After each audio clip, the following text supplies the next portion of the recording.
On the night of August 15th, 1977, a man named Jerry R. Ehrman sat alone inside the data analysis room of Ohio State University's Big Ear radio telescope.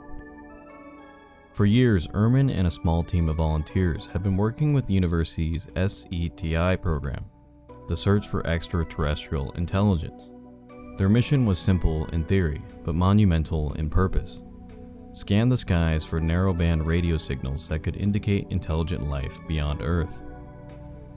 The Big Ear telescope was unlike most observatories. It wasn't designed to take pictures of the stars. Instead, it listened.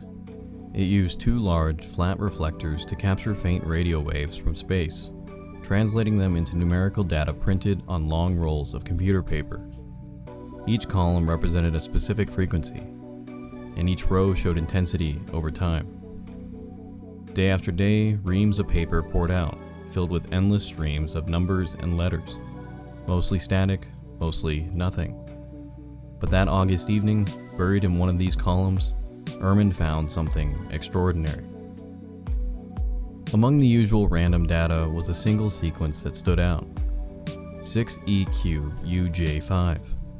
It represented a signal so strong, so precise, and so unexpected that Ehrman circled it in red pen and wrote one simple word to describe it: wow. That handwritten note became legend, and the event itself became known as the wow signal. To understand why the single sequence mattered so much, it's important to understand what Big Ear was looking for. Natural cosmic sources, like pulsars or quasars, emit radiation across a wide range of frequencies.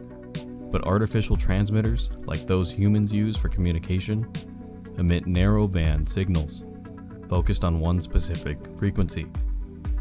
That's the kind of signal SETI scientists believe an intelligent civilization might use if it was trying to communicate across interstellar distances. The WOW signal fit that profile almost perfectly. It was detected on a frequency of 1420/456 MHz, very close to the hydrogen line, which is considered a natural universal channel, a frequency that any technologically advanced civilization might choose for interstellar communication, simply because hydrogen is the most abundant element in the universe. The signal lasted for 72 seconds, which was exactly how long a fixed point in the sky would remain in Big Ear's listening range due to Earth's rotation. It rose and fell in intensity, just as a genuine astronomical source would. In every measurable way, it looked like the real thing. But then, just as suddenly as it appeared, it was gone. The telescope scanned the same patch of sky again a few minutes later. Nothing. The team checked the following days and months. Still, nothing. In fact, despite countless follow-up attempts over the decades, the signal has never been detected again. Ehrman immediately began ruling out possibilities. It wasn't a satellite. The signal was too clean. It wasn't a plane. Those produce erratic Doppler shifts. It wasn't Earth-based interference.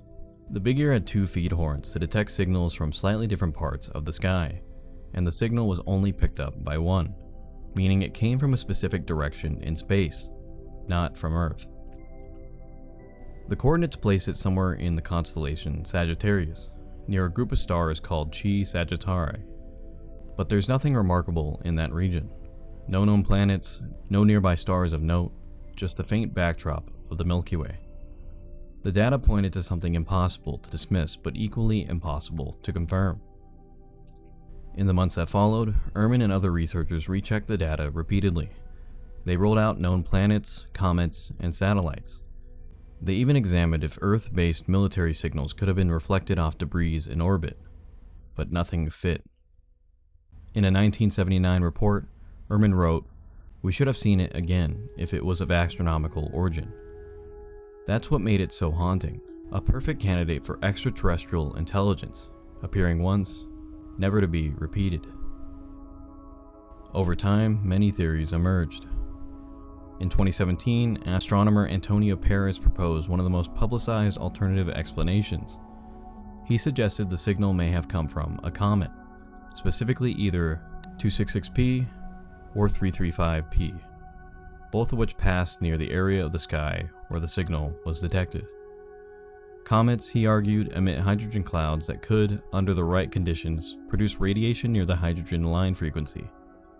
Paris conducted observations of other comets and claimed to detect similar emissions. However, the majority of the scientific community disagreed. Researchers from the SETI Institute and several independent observatories pointed out the intensity and bandwidth of the WOW signal did not match what comets typically produce. In addition, the comets in question were not cataloged or visible in 1977, but later orbital reconstruction showed that they were far from that region of the sky at the time. The comet hypothesis, while intriguing, ultimately failed to hold up under scrutiny. Other explanations have included Earth-based interference, possibly a classified military transmission, but again, the frequency is protected by international treaty for astronomical use. No known Earth transmitter operates at 1420 MHz, and if it had been a human-made signal bouncing off space debris, we would expect irregularities or shortened duration. The WOW signal had none.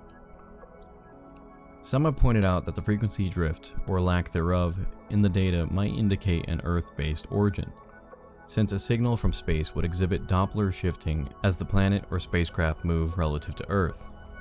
But Big Ear's equipment in 1977 wasn't capable of tracking that shift, so the data simply doesn't tell us either way. In short, every explanation comes with holes. Ehrman himself remained cautious throughout his life. He never claimed it was extraterrestrial in origin, but he also refused to rule it out. He once said, "You can't draw vast conclusions from half a dozen characters printed on a sheet of paper.